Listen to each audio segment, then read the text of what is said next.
version of yourself that types in all caps, all exclamation points. So some groundswell came up of complaints about members who were saying some pretty ugly things on the interwebs, which caused us as an organization to say, all right, realtors are in our communities, or micro entrepreneurs. We're everywhere. We need to be leading the way with being kind, being cool, and being gracious. So we looked at the code of ethics and said, all right, whether you're practicing real estate and behaving poorly or not practicing real estate and behaving poorly, if realtors are truly advocates and are really ambassadors in the community, we got to behave well all the time. So the code of ethics change says, first of all, your ethical behavior doesn't just apply to real estate, but it applies to everything. And then 10.5 was added as a standard of practice. It says basically hate speech against the protected classes shall not be tolerated. Well, what does this mean? Well, if you're out there talking shit about somebody because of the way that they fall into a fresh corn category, familial status, race, ethnicity, and we can go through all the fresh corns, well, then you might say, well, I wasn't talking to a somebody or about a somebody, but if you're talking shit about a group, somebody in that group is going to say, that realtor may not want me because I'm part of the group that they don't love. So the whole point was, be a better neighbor to everybody is what 10.5 boils down to. I will say the biggest complaint that has come up is that many people are afraid that their political beliefs would count as hate speech. Political speech is not a protected class. So you have to ask yourself if what you're saying applies to fresh corn. And if you don't know fresh corn, then you totally should. And there's a graphic on my, I'll find that graphic for y'all that explains fresh corn. And actually I can tell you, I include that in my listing presentation and in my buyer consult. We talk about what fresh corn looks like as I complain about buyer love letters, and I explain to my sellers why they are of the devil and we're not going to mess with them. And I explain that to my buyers too. And it's easier to show the protected classes when you name it out, because we shouldn't have to talk about protected classes in 2021, but here we are. And the code of ethics is designed to make us more professional. And if you're the realtor who's ever said, we should raise the bar, we've got to be more professional in this business, that's what the code of ethics is for. So that's it in a nutshell. Yeah, and you know, I think the thing to recognize, and I think Hank can jump in on this too, is that whenever anything bad happens, right, in a high profile way, because everyone's got like a camera now, everyone's got the ability to do screenshots. It's never like XYZ agent. It's always realtor John Doe said X, Y, and Z. There's no context anymore online. There's you know, what you see is that message for that particular second. And man, the branding ramifications have been absolutely huge going forward. I would tell you, as a former NAR guy, the problems were growing and they became more and more high profile, and it tainted the brand for everything. Hank, do you have anything to add about that from that kind of the legal perspective? Yeah, I mean, you know, we do a lot of presentations on this. I'm sure Lee's been talking about it a lot. I've done stuff all over the state, you know, over the past few months. I boil it down to really 4 words, which is don't be an ass. We're talking about hate speech, harassing speech, epithets, or slurs based on a protected class. So I get the philosophical concerns that people have about that. But if that's what you're doing, like if you are putting things out there that would be considered hate speech, epithets, slurs, harassment, I think that it's pretty clear that this is not who we are, to coin a phrase.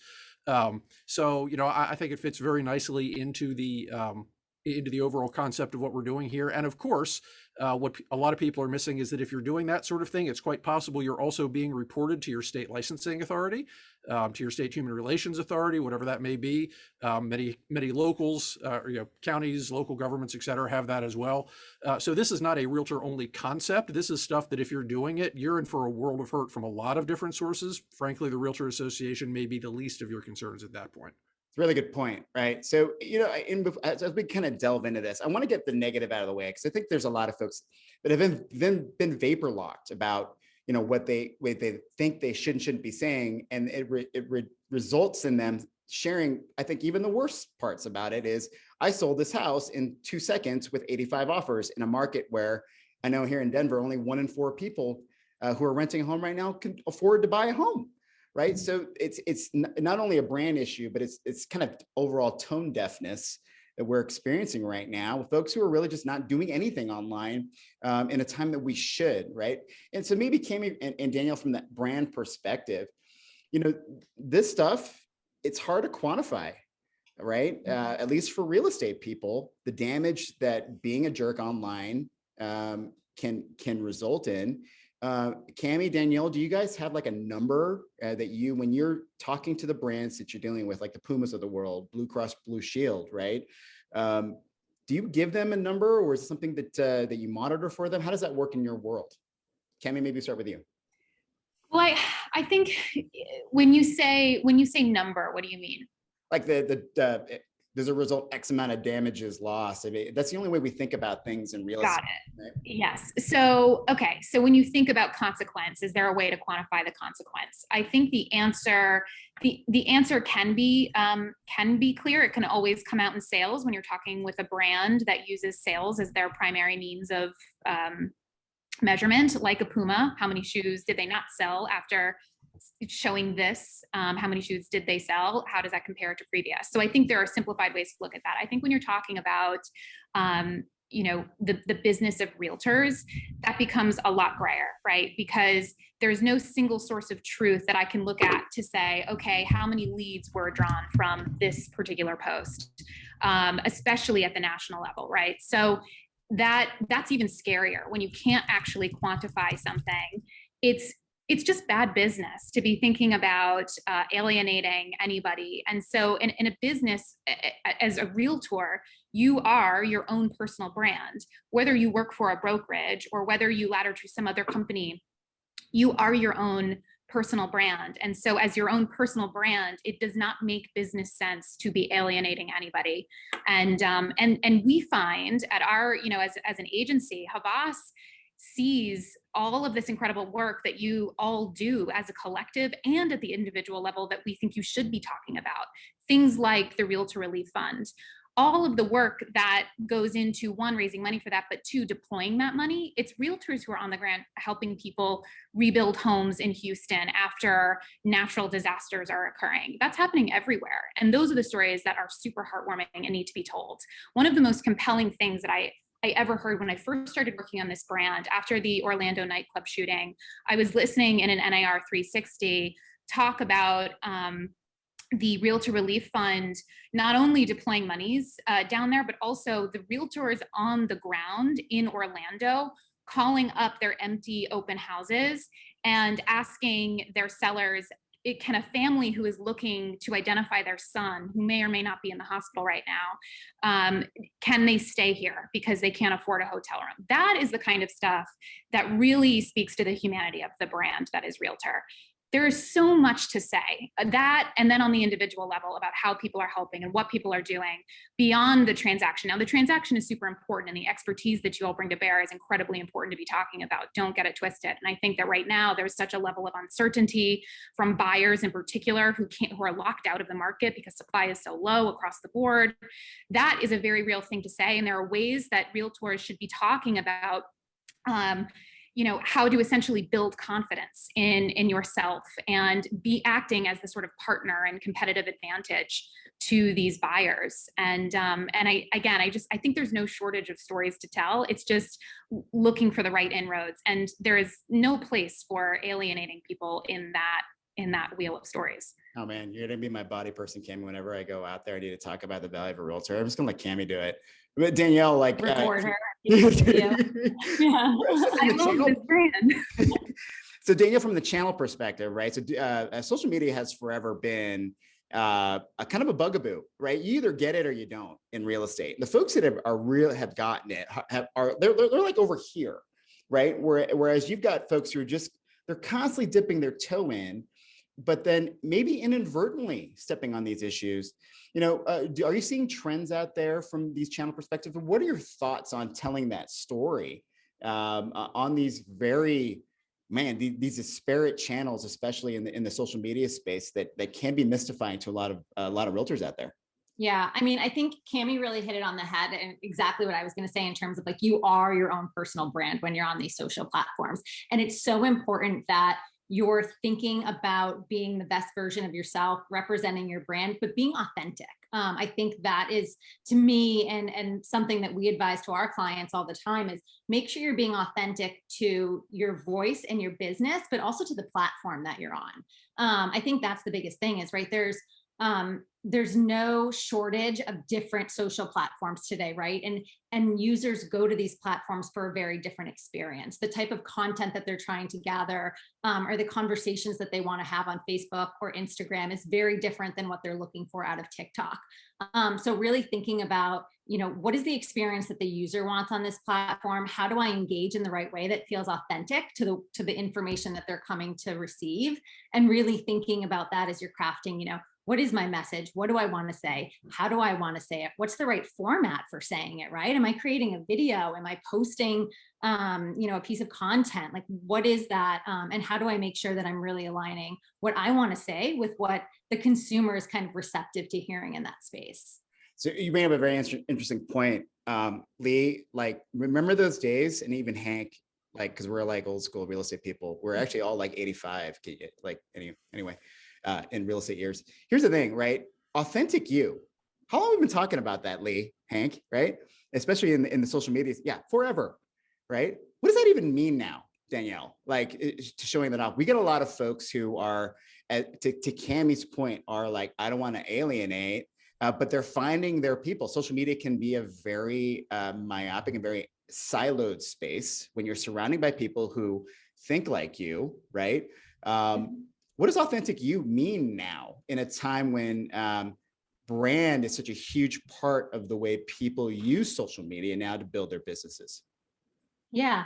I think, again, it's about knowing it's about sharing relevant information and providing a value. I think the value is that key piece there and being authentic. Like, what is that exchange that you're giving to the user? What makes it important for them to have a conversation with you? I think, like, for NAR as realtors, you guys have such an advantage at the community level. Like, all of these social networks are communities, and you guys are a community. And then you actually play a very big part in physical local communities. So leveraging that as the authenticity and the content, and to Cammy's point, like the stories that you have that you can share that are authentic to the people you're communicating to, because it's close to them, it's close to their heart, it's close to their experiences. I think that is a really unique kind of like lever of authenticity that for NAR.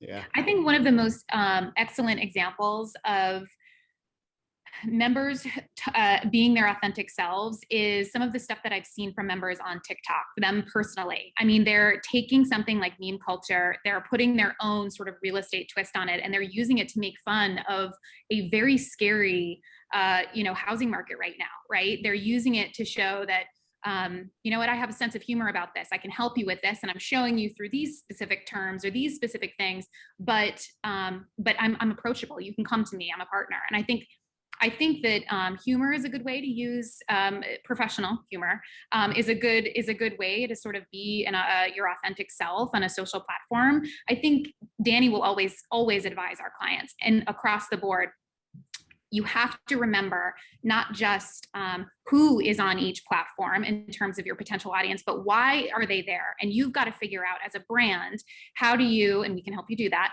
but how do you essentially show up in that platform in a way that makes sense for that platform in terms of what people are going to expect? People go on TikTok to be entertained, right? And so it's amazing to me how the creativity of the individual members who are on that and using it in a way that expresses themselves in a professional way, but is also funny. And it's totally believable.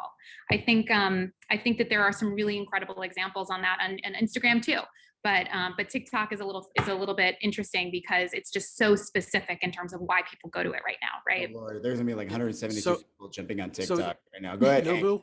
Yeah. So here's the thing. As the keeper of the sport coat on this call, though, I need to dial back to something that's super important, at least from where I sit. Social media platforms, what the people expect, how you engage, blah, blah, blah, blah, blah. But the rules still apply, right? Like the code of ethics is the same, whether you're on TikTok or a postcard or you're talking to somebody. So using humor in a TikTok video to get your point across, awesome. Saying, oh, this is cool, I'm going to put on blackface to do this video on TikTok because it'll blow up and people will love it. Well, no, it's just as bad on TikTok as it would be if you showed up for a listing appointment wearing blackface, right? So don't lose track of the fact that all the basic rules apply. If you are advertising for real estate, most likely you need to have your broker identified. You need to do whatever your state law says, et cetera, et cetera. That's hard on social media. I do not use TikTok, probably not a surprise. I'm not exactly sure how you get your broker's name, identification, et cetera, out there, but you got to try. So you have to know the basic rules and you have to at least try to apply them to those platforms. Don't get blinded by the fact that, ooh, it's cool, it's shiny, I can do whatever I want, because that's how you're going to get complaints filed against you, and it's not going to be a good thing.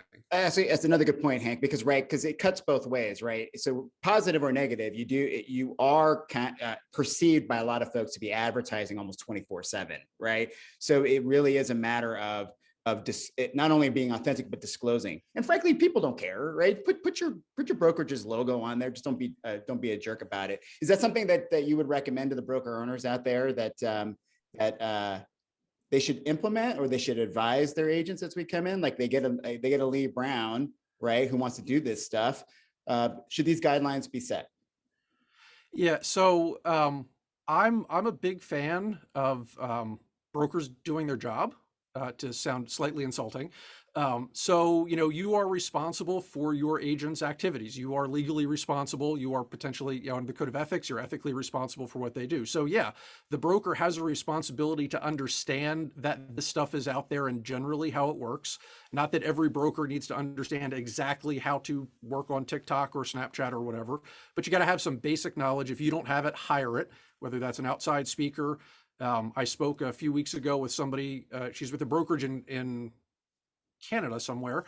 She's like their brand manager, in compliance enforcement officer or whatever. So it's a larger firm, but they have somebody whose job it is to check up on their agents and make sure that the stuff that they're putting out there is reasonably within the rules that are set up by the brokerage. So set expectations. And enforce them. Again, you don't check every post your agents put up there, but yeah, keep an eye out on things. I can't tell you how many, we have this legal hotline. I can't tell you how many calls I get from people who want us to look at their ads. I say, no, that's not what we do. That's what your broker does. It's what your manager does. It's what your compliance office does. Somebody has to do it. And if they're not, the broker is putting themselves and their agents at risk. Leigh, do you want to jump in? I do want to jump in because there's a good point being made in the comments. And Jillian, you beat me to it. For those of y'all that are trying to think about what Nobu's saying compliance-wise, one click away is the NAR rule. So you need to look at all of your bios, all of your social media platform, and see if everything is disclosed within one click. And this became a real problem in 2005 and 6 when the stealth websites came out. That was a really big thing for a while, built on one of the big website platform that realtors were signing up for. And I'm old enough to remember all of those. Some of you are not, but you have to make sure the consumer knows who you are. And that way you can be held to account for what is out there. And for those of y'all that are not as young as, Cammy, because she's talking about TikTok like it's fun. And Jacob, I know you're being funny over here with how do you TikTok? You're not even joking. And y'all didn't see his comment, by the way, because he's got his setting 2 panelists in chat. Y'all can make it 2 panelists and attendees, and then your colleagues can learn from you. I'm just saying, y'all should know Zoom by now, but okay. And so if you think about TikTok, there's an amazing realtor from Atlanta, Glenda Baker. And Glenda is medium-aged like me, and she uses TikTok as an educational platform. So it doesn't have to be just edutainment. You can be delivering tidbits of information in different places. But it's back to what Hank said, the rules always apply to you. That was the biggest change in the code of ethics, is the rules don't stop applying no matter where you are and what you're doing. And I have to add one thing to what Danielle said, and then Cammy backed her up. They're talking about what consumers are talking about. Why are people on platform? Why are you there? Talk about tone deaf. Last year, most of your neighbors are worried about toilet paper and what are we going to do with all these children that are in the house? And can I go to the grocery store? Is that safe? Am I safe to get in my car? Am I safe to go see my mama? People had all of these really private, personal concerns, but real estate was on fire. And so all of your friends and neighbors are bitching about the kids who are in the house and won't go away. And the person they're sleeping with that they haven't spent more than 5 minutes with in 25 years is suddenly here all the time. And y'all are over here saying, hey, sold in 5 minutes. Do you realize how annoying we were all of last year? And it's ridiculous because we were actually doing really big things. Y'all were dropping toilet paper off for people. You were delivering prescriptions because you were out and about. You were finding ways to operate, but you didn't tell that story. You were busy being annoying instead of being yourselves. And so to go all the way back to Nobu's question about authenticity, Authenticity isn't about showing the worst part of yourself or even the boldest part of yourself. It's the actual part of you that has conversations, which is why y'all do business. The best part of you is the one that sits and has conversations and says, talk to me, friend. I don't know if I can sell because I might get the COVID. All right, then don't sell. We cool. Or I can find you an Airbnb. And they said, oh, I didn't know I could do Airbnb. And you said, friend, I got you. That's the best part of you. I have yet to see a realtor. And I watch a lot of y'all. I stalk y'all all the time. I hadn't seen not nary a one of y'all to say, if you want to sell, I've got some ideas for where you can stay if you're worried about the COVID sneaking in your house on the shoes of a buyer. But can we honestly just say out loud, why the hell are we wearing booties? COVID hasn't spread through the bottom of anybody's feet yet. I think that's the dumbest rule. I'm just pointing that out because I can. And so I think I answered all the things I was saving up in my head. So carry on. Yeah. How do you follow that? I'll tell you how we follow it. Let me answer Sarah's question over here while Nobu giggles. Nobu and I have been friends for a long time, y'all. You should know this.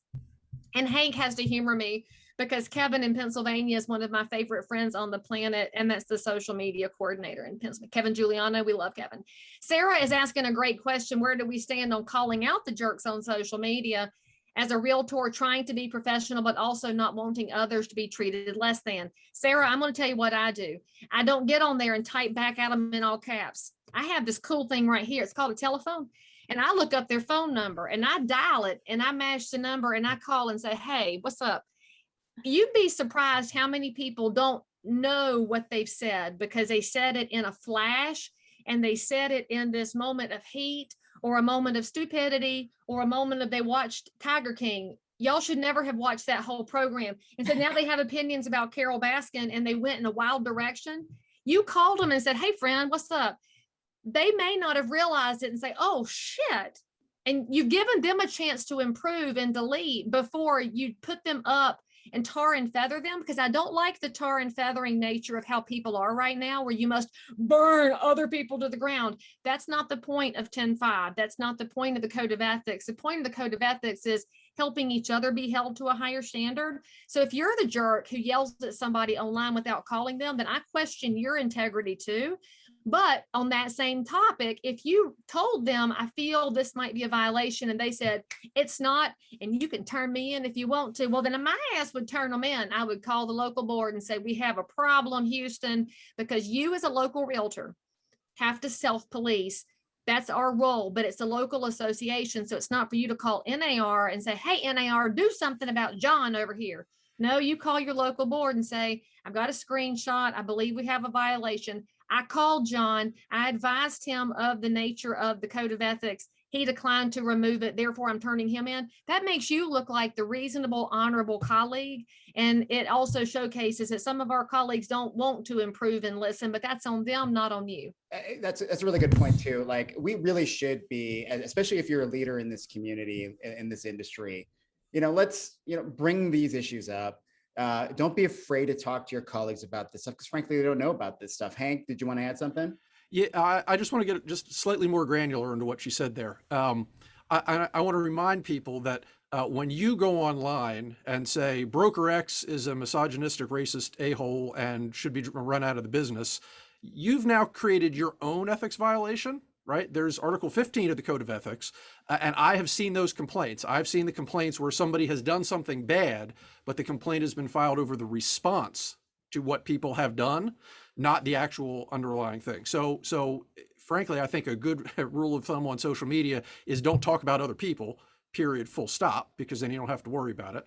And then I have a spiel that my folks in Pennsylvania have heard a lot, which is called file the damn complaint. I'm willing to take your call one time when you want to call the state association, because we have a hotline. We run professional standards for a lot of our locals, so we get these calls. I will go through the entire top to bottom code of ethics. What might it be? What might not be? I do the whole, you should call them first, have a broker conversation, etc. Don't call me a second time, right? Either file the complaint or don't file the complaint. I don't care. That's fine. That's your choice. I understand why you might not want to. There's lots of business reasons, etc. But don't just keep complaining. Yeah. Because at the end of the day, we do self-police. That is what we do. And if you're not willing to step up, that's fine, but you need to accept the responsibility and just move on at that point. Okay, cool. So before we move on, right?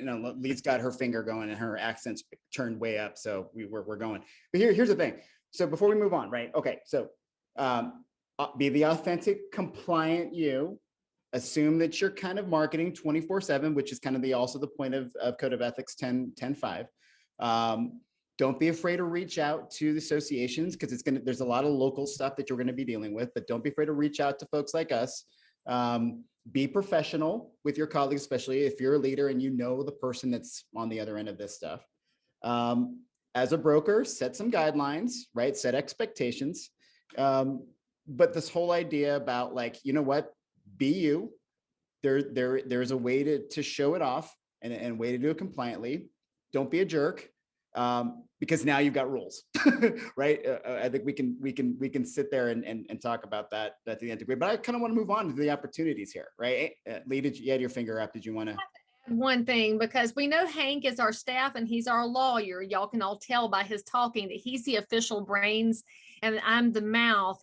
But I got to tell y'all something. It aggravates the life out of me. How many realtors won't file a complaint because they say, but then my buyer won't get their offer accepted later. That broker will hold it against me. That to me is emotional and business blackmail. And if y'all are putting up with a snake in the business because you're afraid that one day you might have to deal with them, they're in the business because of you. I'm just going to remind you of that. And my daddy told me a long time ago, because as y'all know me, I grew up around real estate. If you want the world to know there's a better option out there, they have to know there's a better option out there. And if y'all don't like being surrounded by snakes, turn their asses in. That's what we have to do. And if they get mad at you because you turned them in for violating the Code of Ethics, well, the last time I checked, if I rustle a snake up out of the grass and it comes after me, I'm getting my hoe out and I'm done with it. But if the snake behaves and rolls on to go take care of the rodents out by the shed, then that snake and I can be friends. Gotta love Southern analogies.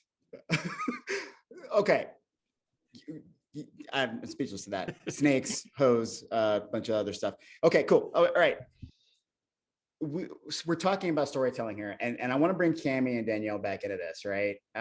The other end of this conversation is, and I've heard it from people, Leigh's leadership, industry leadership colleagues. Don't talk about politics. Don't talk about X, Y, and Z. We are an inherently political organization. This is what separates realtors from the non-realtor licensees out there. So, the politics aspect is a really tough question. It's a really tough conversation to have, especially now, considering it's so polarized out there, right? So if I want to talk about what I think is a hot button topic, how do I go about, I don't know, synthesizing how I'm going, like my blueprint, how I'm going to deploy it, what channel am I going to use? This has been a question that I used to get at NAR, I get now. What are your thoughts to humanize politics, or maybe not even politics, but the issues that we're fighting for as realtors, to share with consumers who may be as equally politically polarized than our colleagues are? Do you have some tidbits of advice for that, Cammy? Because you've been working on this on this pre all this stuff. What are your thoughts on it now, Cammy? Yeah, I think, listen, I think that there's a general framework for how you should think about getting something to an activation level. So what we mean by that is execution, meaning what are we saying? Who are we talking to? Where are we showing up? And that starts with the content itself. And in this particular instance, the content itself is about the issue. So I would say, do not deviate from the issue, stick to the issue. What is it that you are advocating for? At the most basic level, realtors want more people to be able to afford homes, to be able to get into homes, right? Homeownership for all. And so that is a good platform that is right down the middle. Everybody supports that. There's nothing not to support about that, right? So go ahead and talk about that and get as granular as you want to about how it is that you are playing a role in that, or your belief in it, or your support of it. And I think that there are lots of issues that sit inside of that, but stick to the issue and then decide, so if I'm going to be talking about this specific issue about fair housing, or some local legislation that I believe is very, very important in my particular community. Go ahead and talk about that. Talk about that, and remember who is it that you want to hear that? Is it prospective customers? Is it current customers? Is it both? Okay, where do those people exist? Where's the best place for me to reach all of those people? Maybe that's Facebook, maybe that's Instagram, maybe that's somewhere else, maybe it's at a speaking event. And I think there's a level of remembering that you start with the content and then you decide who needs to hear that, and that tells you where you need to go. And the content isn't necessarily you, right? Because realtors, they put their freaking picture on everything. Like from 95, with a 1985 cell phone to their ear. It doesn't have to be about them, but the issues that they are fighting for, right? Sure. So, I mean, if you want to have your picture on that to say, Leigh Brown supports homeownership for all in these specific ways, by all means, you can do that. I think it just depends on what it is that you are actually saying and what you are trying to get people to understand. Yeah. And so Danielle, on the channel point of view, right? So, and by the way, Danielle, it's been the year of video in real estate for about 1,000 years. And it finally happened in COVID. And then now our clients are tired of it. They're tired of video. So it was your video for a second. So what are the channel trends that you're seeing? How do you distill that into like a Facebook post or a TikTok, Clubhouse, any of these channels that you're monitoring? How do you get it out there so it doesn't look like it's spammy? Yeah, no, that's a great question. Yeah, it's funny that you say the year of video, because I feel like that's been the industry as a whole. So it's not just real estate specific. I feel like we've been talking about the year that video blows up for 5 years. And it is happening, right? And I think video, audio, all of these platforms, again, as there are more of these social channels and they each serve a different purpose, it may not be, okay, you have to get this message out through video. It might be, do it through video on TikTok, do it through a content post on Facebook. Again, it's different types of formats, different types of content, depending on where you are. And again, understanding that you may be reaching different users on each of those platforms, and you may want to communicate with them in a very different way. Facebook is definitely, it's still the behemoth, right? It's still like, we're going to reach the largest audience, where you have the most from an advertising perspective. That's where you have the most targeting capabilities still.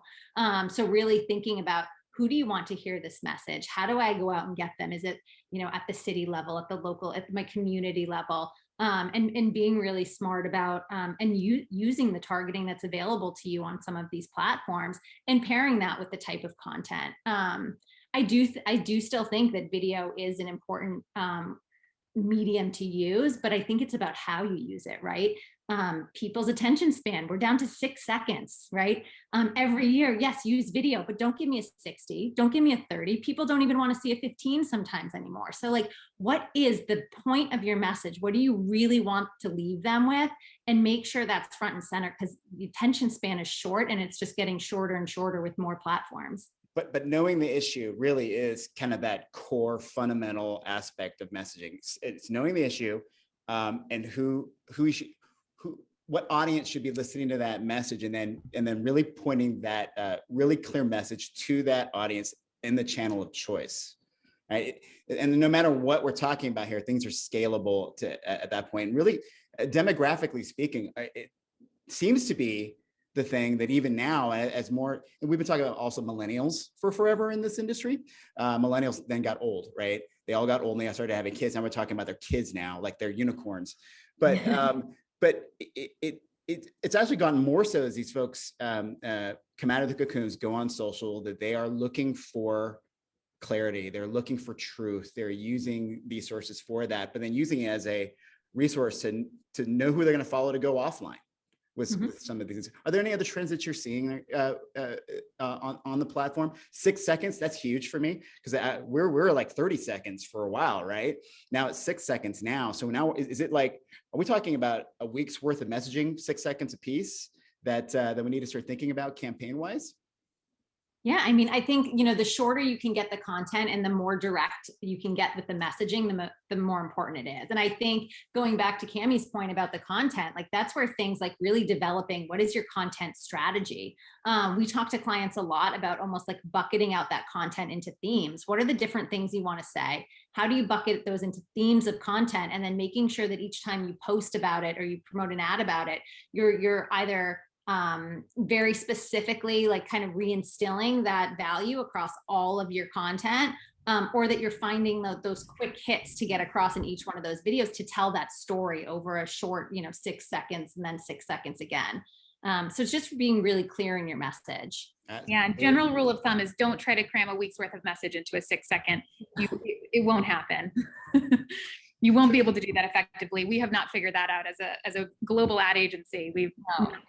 That's cool, because real estate people still try to do that every day. Just FYI, right? Leigh and Hank, so you guys see it from the industry's perspective. Leigh, there's a pretty clear content strategy with you, and we've talked about it, right? And now that you've gone on your own as at the brokerage level, it's gotten bigger for you. How do you go about planning what you do? I mean, like you were yesterday talking about the politician you were supporting, right? Which in many cases you were told in years past, don't do that. But I got to tell you, in 2008, 2009, going to mid-year meetings and taking selfies with Michelle Bachmann, who she was kind of nuts before nuts became a thing in politics. My left and right clients, friends, family wondered what the hell we were doing, and it became a really good conversation point. What do you think about with your content strategy as you're thinking about how you're going to show your authentic you? And so first of all, you need a content strategy. And that's all I could think about when Danielle was talking. I'm like, oh, all these poor realtors in the room are like, content strategy? What? We can barely keep today going because I got to go show a house at 4 o'clock and I got to make an offer and I got to do this. So what I will say is you need I know I'm old, get your little written calendar. This is my written calendar.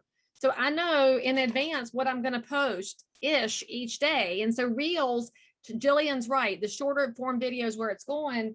If y'all follow me on Instagram, Market in a Minute goes on Thursdays. That's where I do a Market in a Minute reel, and it's 15 seconds. I know it's not a minute. Join me here in being flexible, because there's also a YouTube short version, which has to be 59 seconds or less. So I make 2 versions. I make a reel. I stop talking at 15 seconds and I smile. And then I can keep going for the YouTube short. So it's one video that I can use for 2 purposes. That's what saves you time, but you have to plan.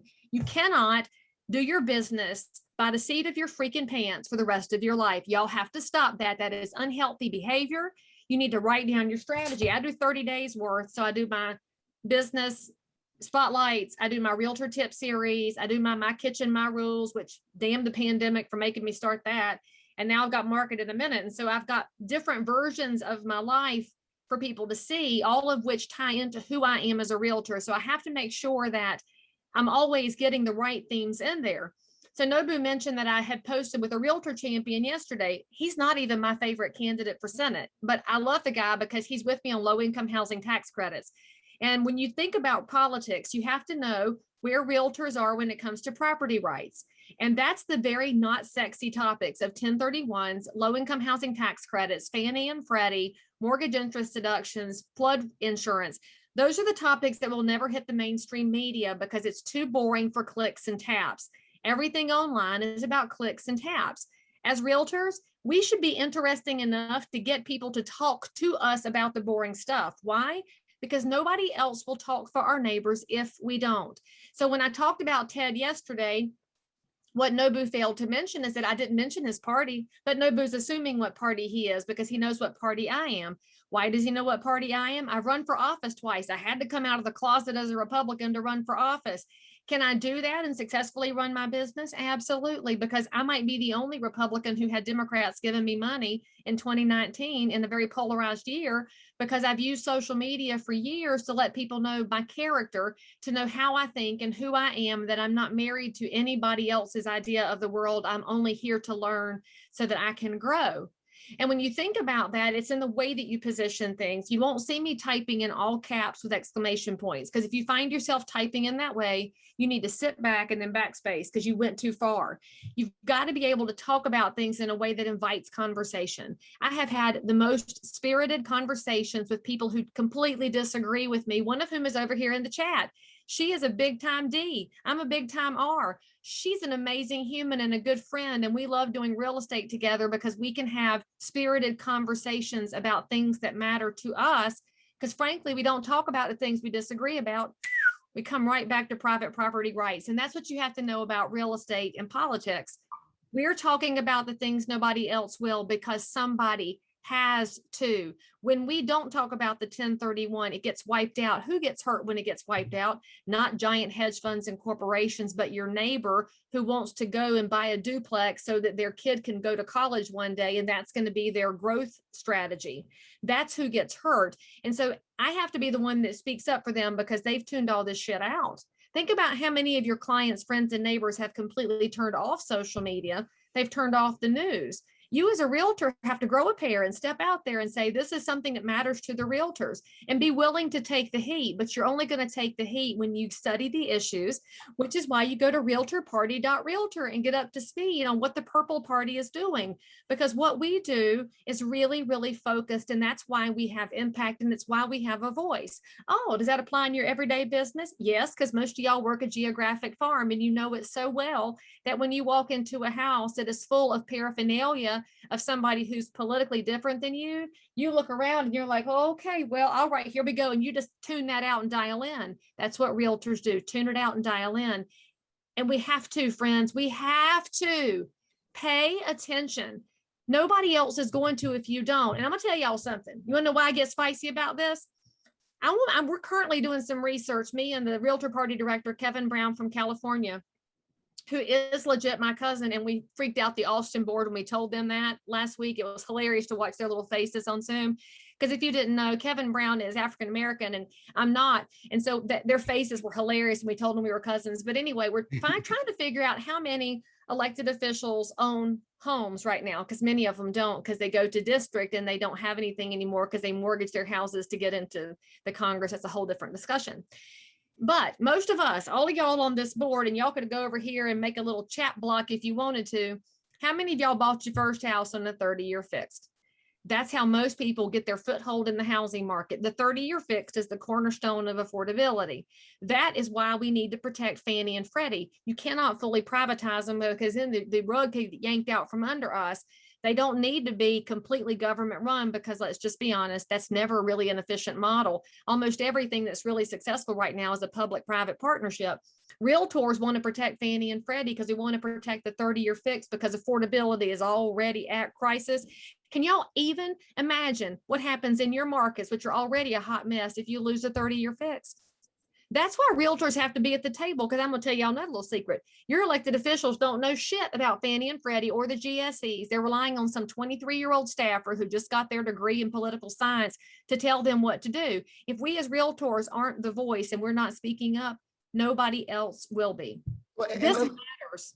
We'll see. So, like, you're super passionate about politics. I think everybody knows that by now. But here's, I think, something really important to point out, that no matter what you're passionate about, that's the stuff we should be talking about, right? Overall, as realtors, we are passionate about buyers and sellers today, yesterday, today, and tomorrow. When we're thinking about like community, it's important to get that out. My wife won't touch politics with a 10-foot pole. She just allows me to invest in RPAC.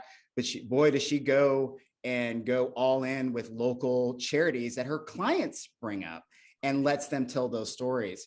This is not just about politics, y'all. This really is about what you're passionate about. It's really important as part of this authentic you, Cammy and Danielle, right? To really show off, you are not a little sales robot. There are almost 1.5 million realtors out there. All of them do business differently. All of them have a subsegment of clientele that they serve. It's important to get those stories out. Hey, if you're a robot, you're going out of business because you're the one that can be replaced by an app where somebody can click to sell because it's more convenient to use a bot than to use you. These are all the ways, if you can be intelligent, civil, and talk about yourself and your business, you'll have job protection. That's future casting for real estate. But those of y'all that are determined to be what everybody else is, you'll be gone. There's been a question real quickly that you brought up, Cammy and Danielle. Bucket your themes. So for us non-marketing nerds, what does bucketing your theme mean to all of us here? Cammy, you want to take that one? Sure. Well, I think Danny said it. So Danny, tell me if I'm if you don't agree with this, but the way when we say bucket your themes, what we mean is when you create your calendar of content. I like that better than content strategy. When you create your calendar of content, think about what you're saying and where it belongs to be told, depending on who it is that you need to hear it. So that's what we mean by that. It means that you don't have to talk about the exact same things on every single channel. It is tailor and bucket those themes to the appropriate audience on the appropriate channel.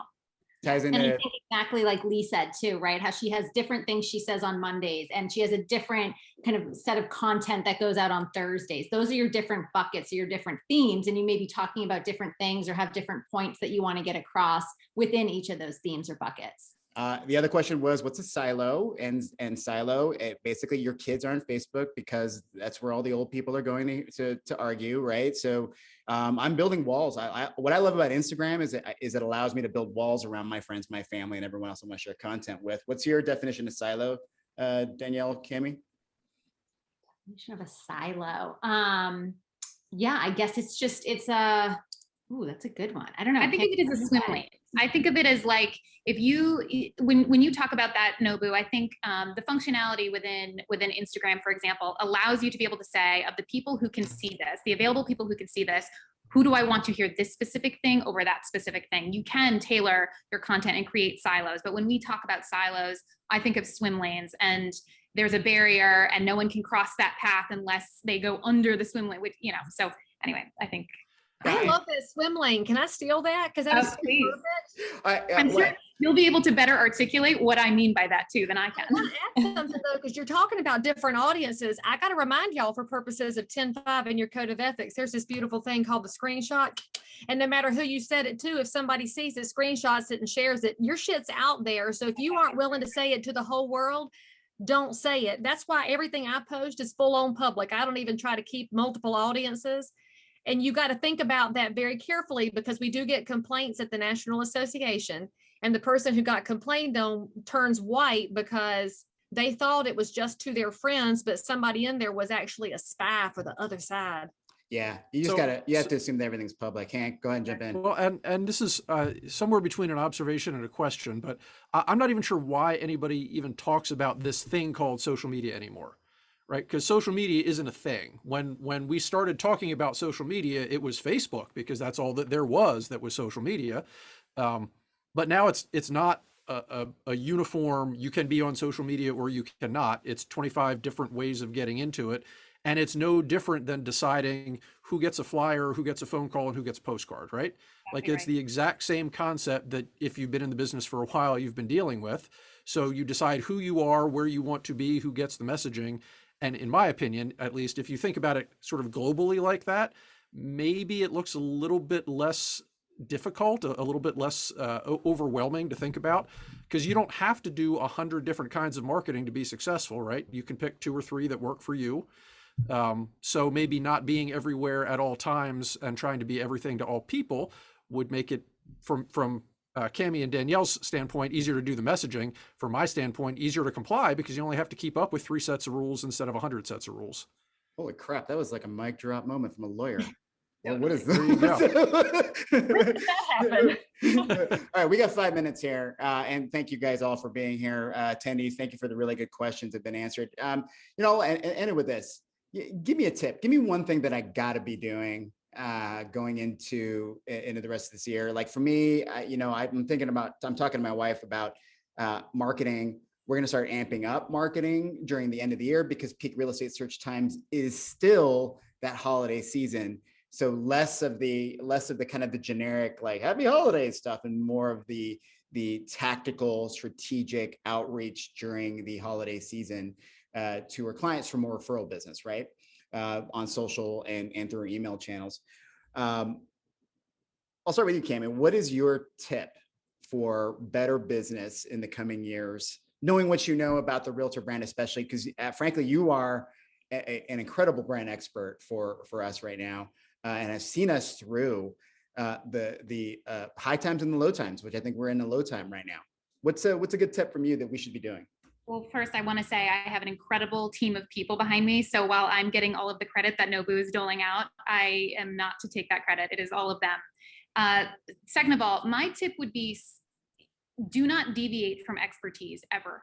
I think that the best value that you can bring as a way to showcase the competitive advantage that is you is to not deviate from expertise. And whether that means helping people understand how to be competitive in a very competitive environment, or the level of knowledge, the deep, deep level of knowledge that you have on issues like the ones that Leigh so well said and talked about.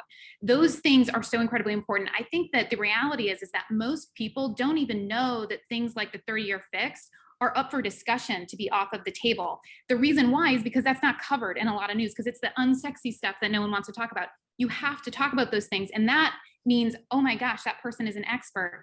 Oh, also they're an expert on all these other things. Once I get there, I can see in your social feed that all it is that you talk about are things about defining things about terminology that I don't otherwise know. Things like escrow money. That might sound crazy because you use that term all the time, but people who've never experienced a transaction might have heard that term, but they don't actually know what it means. And they don't know how it's relevant to them. You can't underestimate how much expertise sits inside that head of yours. And you have to use that for good, right? Use that for your own personal brand, use that for business. And I think as long as you don't deviate from expertise, you're probably in a really good place. Amen to that. Danielle, how about you? Oh, you can't make me go after that. That's not fair. I would say, obviously, I'm going to give you the social perspective, right? These platforms aren't going anywhere. They're getting bigger. There's more people. So I think what we are finding is that the platforms are changing and the way people use them change. So I think, yes, be true to yourself and stick with being an expert, but you have to also be flexible with how you communicate on social, right? The platforms are all changing. 10 years ago on Facebook, we're all buying like ads, right? It's a very different type of community than it was then. So just, be flexible, understand if you're going to use these platforms, stay up to date on how other people use them and the ways, the tools that you can leverage and just stay fresh, because that's what people are going to be expecting. Oh, that was a good one though. That was good. Leigh, what about you? I mean, this is like the opposite of what realtors do. You have to be flexible and forward thinking and Yeah, that's responsive. what I'm telling you. It was awesome. Because we tend to do the things the way we've always done them because they've always worked, but we're no longer in that world. So my suggestion to you is when you listen to these ladies and you think about how you can be that army of good, don't forget that there's lots of stuff you can use as a default at NAR.Realtor. So of course, we're finishing up Fair Housing Month tomorrow, and I'm pretty sure the HAVAS had something to do with these graphics, but we have these amazing fair housing graphics. One is my favorite. I like the signpost. I think it's the most elegant. The other ones aren't nearly as cute, just the Leigh Brown perspective because you cared, but go download the free and put that in your profile. If you want to tell people something different than I sold this house in 5 minutes, post the fair housing graphic that says, discrimination doesn't live here, and just post it and go. And then post your dog and your cat and your supper. And then next week, post something else. You guys are overlooking a lot of the things that you've paid for in your dues dollars. That you do need your NERDS number, your National Realtor Database System number. Look it up if you don't have it. Go download it and post it, and then start thinking organically. And before you post it and figuring out how to write your caption, go look at what your friends are posting. Go read your timeline. If your whole timeline is talking about something else, then you figure out what something else they're talking about could be related to real estate. Because Cammy said it perfectly. If they perceive you as an expert on something, it's likely they'll feel you're also an expert on real estate. The people who have to declare their expertise in real estate all the time seldom are. Oh, that's a good one. Hank, yeah, that's you have to follow up all that. But I will say, expertise now, not being in the sales world and seeing this, the expertise aspect is not shared enough, and expertise is so local that what we're dealing with in California versus Colorado versus Minnesota versus Massachusetts and Philadelphia is so different. So show it off, man. Show what it is that makes you and make expertise something that matters to a buyer and seller. Hank, you're following this up, man. You had a mic drop moment last, mic drop another one now. If I have to follow Leigh, maybe I'll try to emulate Leigh to get people to pay attention to me, and I'll say, know your all right. So And what do I mean by that? Nobu, Hank cussed on the webinar. Cammy and Danielle are did. both like, there's a lot of cussing happening here. It's all right. I love it. But here's what I mean by that. If you're going to go on a platform, understand what the rules are, right? Like the rules in general, understand how the platform works, understand what you're talking about. This kind of, I think, sums up what everybody else is saying, right? If you're going to talk about something, know what you're talking about. I love talking points, but don't grab a talking point, put it on your feed, and then somebody responds to it and you're like, I don't know, right? So your authentic self needs to actually be knowledgeable, understand, keep yourself in your lane, know what the rules are, know what you know, keep it to stuff that's going to keep you safe. And hopefully you'll never have to talk to me or somebody like me in your state to try to bail you out of trouble. Yeah, at the end of the day, guys, this is good. This is really good lessons learned here about, frankly, we need to rehear, right? When it comes to things like what we shouldn't be doing online. Just be professional about things. Use these channels like your clients would like you to. And at the end of the day, attract business, because I can tell you right now that I don't think anyone here or is using things correctly is getting denied business. Now is the time to really seek the opportunities out there that digital media provides you. So, be cool, do something awesome, and be you in ways that, frankly, only you can be. This is going to be a fantastic next couple of years in this business, guys. If we put away the fear and start thinking about what our clients need us more now more than ever, right? And frankly, it's a good time to be a realtor. So thank you guys all for being here. Cammy, Danielle, Leigh, Hank, thank you guys so much. Thank you for attendees from coast to coast for joining us today. This will be recorded and sent to your associations and put out there. We have to beep the cussing. Thanks, Leigh and Hank. But what we'll get it out there and make sure you guys see this over and over again. This has been a lot of fun. Thank you guys so much for your time. Bye, guys. Thanks for having us. Thanks.